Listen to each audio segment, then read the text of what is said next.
بسم اللہ الرحمن الرحیم۔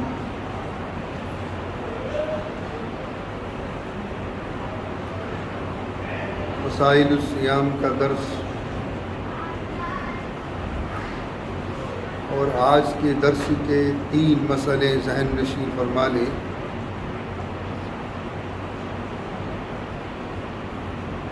مسائل الصیام کا وہ باب جن صورتوں میں روزہ نہیں ٹوٹتا اور نہ مکروہ ہوتا ہے، اس کی تفصیل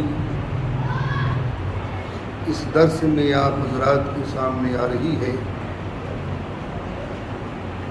آج کا پہلا مسئلہ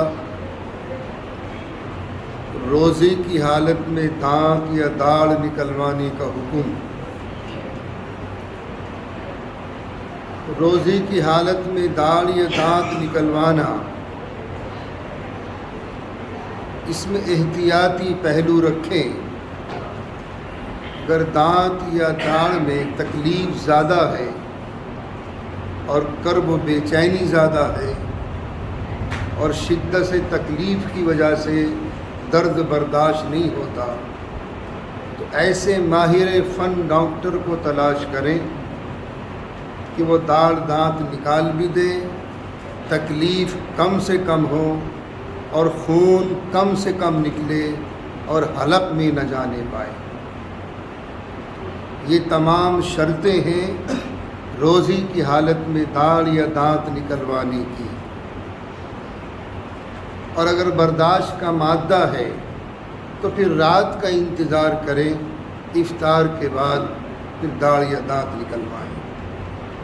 اگر دن میں داڑھ یا دانت نکلوایا اور اتفاق سے خون حلق میں چلا گیا تو یہ روزہ ٹوٹ جائے گا اور اس روزے کی قضا واجب ہوگی، کفارہ واجب نہیں ہوگا۔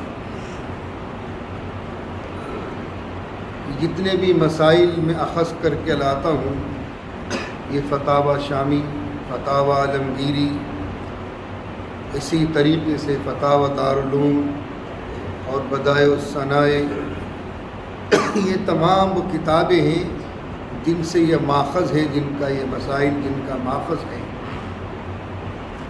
اس لیے میں کتاب کے حوالہ دینے کو پسند نہیں کرتا۔ I don't like life of books, reference of books۔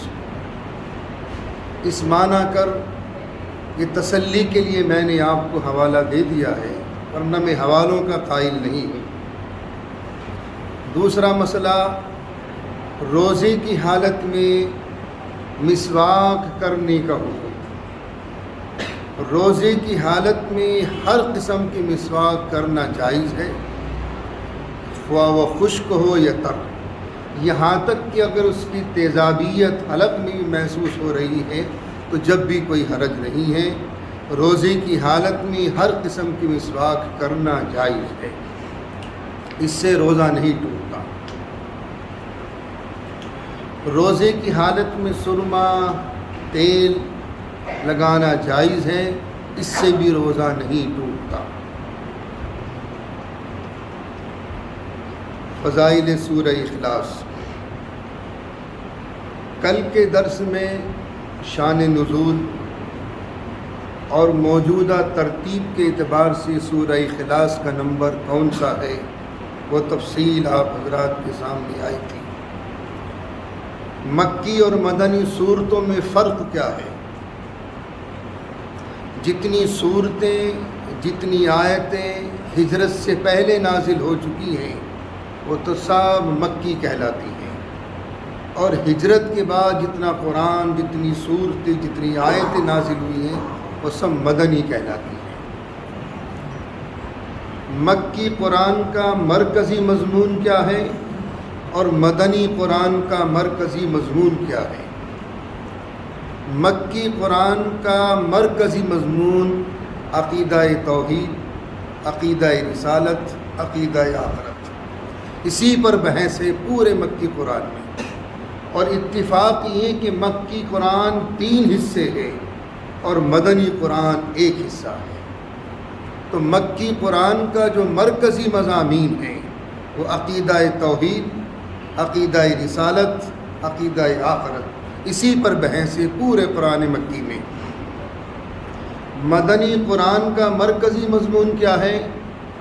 احکامات، حلال حرام، جائز ناجائز، نماز روزہ زکوٰۃ حج، عدت طلاق نکاح، یہ تمام کے تمام مضامین مدنی قرآن کے ہیں۔